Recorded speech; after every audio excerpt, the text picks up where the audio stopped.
ওম নমঃ শিবায়। হর হর মহাদেব। জয় শিবশম্ভু। নমস্কার, আমি রিমি। রিমিস ভার্সেন এই চ্যানেলের পক্ষ থেকে আপনাদের সকলকে সুস্বাগতম। আশা করছি দেবাদিদেবের আশীর্বাদে আপনারা সকলে ভালো আছেন, সুস্থ আছেন। আগামী 11ই শ্রাবণ 1432 বঙ্গাব্দ এবং ইংরাজির 28শে জুলাই 2025 এবছর শ্রাবণ মাসের দ্বিতীয় সোমবার পড়েছে। আজকের পর্বটিতে আমরা জানব শ্রাবণ মাসের দ্বিতীয় সোমবারের পূজাবিধি সম্পর্কে। দ্বিতীয় সোমবারে কোন শস্য এবং কোন ফুল দেবাদিদেবকে অর্পণ করবেন এবং কোন মন্ত্র উচ্চারণ করবেন। পাশাপাশি জানব ওই দিন কি খাবেন এবং কি খাওয়া উচিত নয়, কি কি করণীয়, এই কিছু নিয়ে জানবো আজকের পর্বটিতে। আশা করছি দর্শক বন্ধুরা পর্বটি আপনাদের সমৃদ্ধ করবে। এই শ্রাবণ মাস দেবাদিদেবের অত্যন্ত প্রিয় মাস। বিশ্বাস করা হয় যে ব্যক্তি শ্রাবণ মাসে পূর্ণ ভক্তি এবং নিয়মানুসারে দেবাদিদেবের আরাধনা করেন তার সকল ইচ্ছা পূরণ হয়। এই মাসে ভক্তরা অনেকেই প্রত্যেক সোমবার উপবাস রেখে বাবার নামে পুজো দেন। আবার কেউ কেউ আছেন যারা প্রথম এবং শেষ সোমবার উপবাস রাখেন। তবে শ্রাবণ মাসের প্রতিটি সোমবারের পুজোর বিশেষ তাৎপর্য রয়েছে। এদিন অনেকে শিবের মাথায় জল দেন। তবে কখন এই পুজো করতে হবে নির্দিষ্ট একটি সময় রয়েছে। পাশাপাশি নৈবেদ্যের জন্য নির্দিষ্ট সময় রয়েছে। জ্যোতিষমতে নির্দিষ্ট সময়ে এই পূজা করলে দেবাদিদেবের আশীর্বাদ প্রাপ্তি লাভ করা যায়। পৌরাণিক কাহিনী অনুসারে শ্রাবণ মাসে সৃষ্টির দায়িত্ব থাকে মহাদেবের কাঁধে। দেবসায়ন একাদশীর পর ভগবান শিব জগতের ভার নেন। এই কারণে শ্রাবণ মাসটি সম্পূর্ণরূপে ভগবান শিবের জন্য উৎসর্গীকৃত। এমনটা বিশ্বাস করা হয় যে শ্রাবণ মাসে পূর্ণ ভক্তি সহকারে ভগবান শিবের পূজা করা হলে ভক্তদের উপর মহাদেবের বিশেষ আশীর্বাদ থাকে। হিন্দু ধর্মে প্রতিদিন কোনো না কোনো দেবতাকে উৎসর্গ করা হয়। ঠিক তেমনই সোমবারকে শিবের দিন বলা হয়।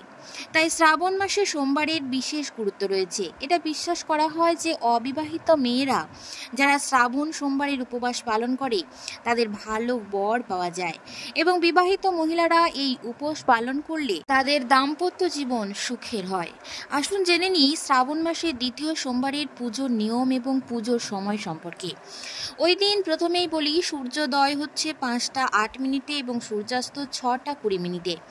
ওই দিন পূর্ব ফাল্গুনী নক্ষত্র রাত্রি 7টা 14 মিনিটে এবং বরিয়ান যোগ প্রাতঃ 5টা 50 মিনিট, বণিজকরণ দিবা 11টা 46 গতে, বৃষ্টিকরণ রাত্রি 12টা 1 গতে, ববকরণ। ওই দিন অমৃত যোগের সময় রয়েছে 6টা 58 মধ্যে এবং 10টা 24 গতে 12টা 58 মধ্যে ও রাত্রি 6টা 52 গতে 9টা 5 মধ্যে। আরেকটি রয়েছে 11টা 19 গতে 2টো 17 মধ্যে এবং মহেন্দ্র যোগের সময় রয়েছে দিবা 3টে 33 গতে 5টা 16 মধ্যে। শ্রাবণ মাসের দ্বিতীয় সোমবার এই সময়গুলি পুজোর জন্য শুভ সময়। ওই দিন সকালে ঘুম থেকে উঠে স্নান সেরে ভগবান শিবের ধ্যান করে উপোসের সংকল্প মন্ত্র করুন। তারপর গুড়, গঙ্গা জল, দুধ, দই, ঘি ও চিনি সহযোগে ভগবানকে নিবেদন করুন। দেবাদিদেবকে এই সমস্ত কিছু দিয়েই অভিষেক করান। ভগবান শিবকে বেলপত্র, অক্ষত, চন্দন এবং ফল নিবেদন করাও শুভ বলে মনে করা হয়। নৈবেদ্যতে দিন সাদা মিষ্টি, দই, হালুয়া, পঞ্চামৃত নিবেদন করা অত্যন্ত শুভ।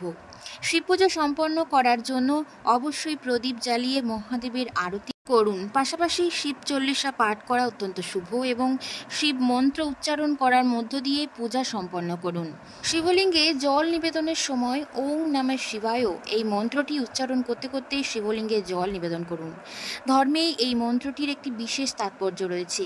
এটি বিশ্বাস করা হয় যে এতে ভগবান শিবের আশীর্বাদ লাভের শক্তি রয়েছে। এই মন্ত্র জপ করলে একাগ্রতা, স্থিতিশক্তি, আধ্যাত্মিক চেতনা বাড়ে। পাশাপাশি মানসিক শান্তি লাভ করা যায়। এটি একটি শক্তিশালী মন্ত্র যা জীবনের সমস্ত কষ্ট সংকট দূর করতে সহায়তা করে। এই মন্ত্র জপ করলে সম্পদ, চাকরি, ব্যবসা জীবন, কর্মজীবনে সাফল্য লাভের পথ প্রশস্ত করে। তাই ভগবান শিবের কৃপা এবং আশীর্বাদ লাভের জন্য প্রতিদিন জপ করুন। শ্রাবণ মাস হলো সনাতন ধর্মের মনস্কামনা পূরণের মাস। শাস্ত্রমতে এই মাস ভগবান শিবের অত্যন্ত প্রিয় মাস। যে ভক্তরা পুরো শ্রাবণ মাস জুড়ে নিয়ম মেনে হর পার্বতীর পূজা করে থাকেন তাদের উপর ভোলানাথের সারা বছর থাকে। ধর্মীয় ধারণা অনুযায়ী শ্রাবণ মাসে ভগবান শিবের অভিষেক করা অত্যন্ত শুভ ফলদায়ী। এই কারণেই শ্রাবণ মাসে অনেকে রুদ্রাভিষেকও করান। এছাড়াও শ্রাবণের প্রতি সোমবার শিব পুজোয় বেলপাতা, ধূত্র ফুল, জল, দুধ সহযোগে অর্পণ করা হয় ভগবান শিবকে। শিবের পূজা বেলপাতা ছাড়া অসম্পূর্ণ। তবে বেলপাতা শিবের অত্যন্ত প্রিয়, কিন্তু ফুল পাতা ছাড়াও কয়েক ধরনের শিবের বিশেষ প্রিয়। এই ডাল অর্পণ করলে ভগবান শিবের আশীর্বাদ লাভ করা যায়। নিজের মনস্কামনা পূরণের জন্য শ্রাবণ মাসের দ্বিতীয় সোমবার যে ডালগুলো অর্পণ করার কথা বলা হয়েছে তার মধ্যে প্রথম ডালটি হলো মুগ ডাল। শাস্ত্রমতে মুগ ডাল শিবের বিশেষ প্রিয় ডাল। এই ডাল অর্পণ করলে ব্যক্তির সমস্ত মনস্কামনা পূরণ হয়। সুখ ঐশ্বর্য লাভের জন্য মুগ ডাল দিয়ে ভগবান শিবের পূজা করলে জীবনে সমস্ত সমস্যা বাধা থেকে মুক্তি পাওয়া যায়। তাই শ্রাবণ মাসের দ্বিতীয় সোমবার পারলে গোটা মুগ অর্পণ করুন শিবলিঙ্গে। শিবপুরাণ অনুযায়ী কোনো বিশেষ কাজ বা মনস্কামনা পূরণের প্রার্থনা করে ভগবান শিবকে মুগ ডাল অর্পণ করুন। দ্বিতীয়ত যে ডালটি নিবেদন করার কথা বলবো সেটি হলো অড়হর ডাল। শিবপুরাণে মহাদেবকে পৃথক পৃথক অন্ন অর্পণ করে সুখ, সৌভাগ্য এবং অর্থ সহ একাধিক ফল লাভের প্রসঙ্গে আলোচনা করা হয়েছে। এই বিভিন্ন ধরনের অন্ন শস্যের মধ্যে অন্যতম হলো অড়হর ডাল।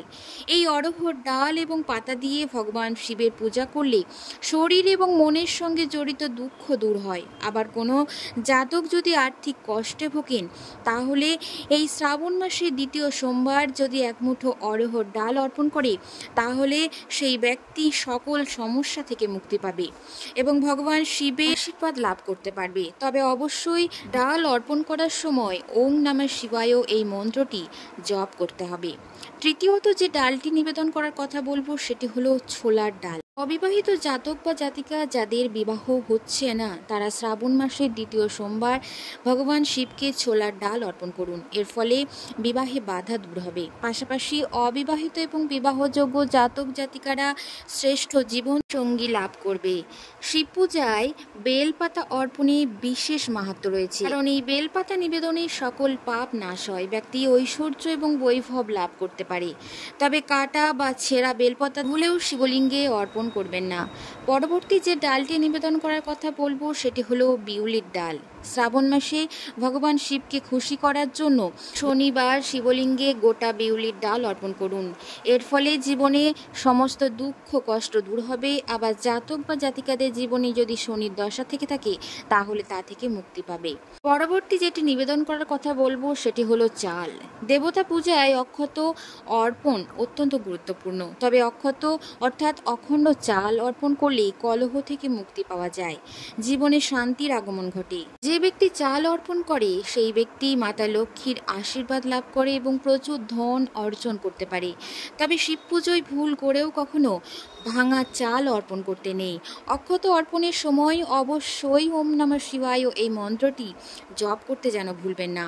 পরবর্তী যেটি নিবেদন করার কথা বলা হয়েছে সেটি হলো কালো তিল। পূজা অর্চনায় তিলের বিশেষ মাহাত্ম্য।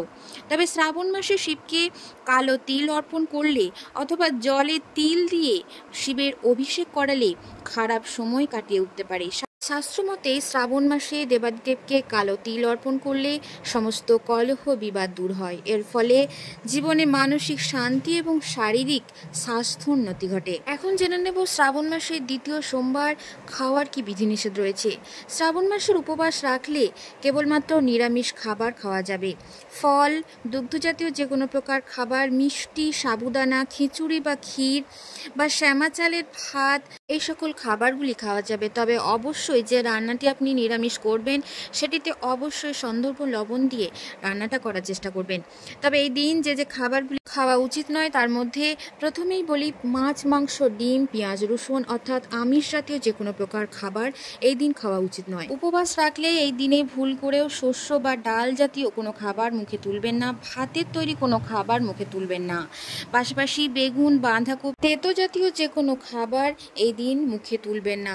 শ্রাবণ মাস জুড়ে আমিষ খাবার এবং নেশা জাতীয় কোনো খাবার ভুল করেও মুখে তুলবেন না, নচেত ভগবান শিব রুষ্ট হবেন। উপবাস রাখলে ভুল করেও সাধারণ লবণ দিয়ে কোনো রান্না করা খাবার মুখে তুলবেন না। দর্শক বন্ধুরা, পর্বটি আজ এই পর্যন্ত ছিল। সকলে ভালো থাকুন, সুস্থ থাকুন। আবার আপনাদের সাথে দেখা হচ্ছে নতুন কোনো পর্ব নিয়ে। সোমবার অবশ্যই উপবাস থেকে ভক্তি ভরেই ভগবান শিবের পূজা করুন এবং মন পরিষ্কার পরিচ্ছন্ন রাখুন।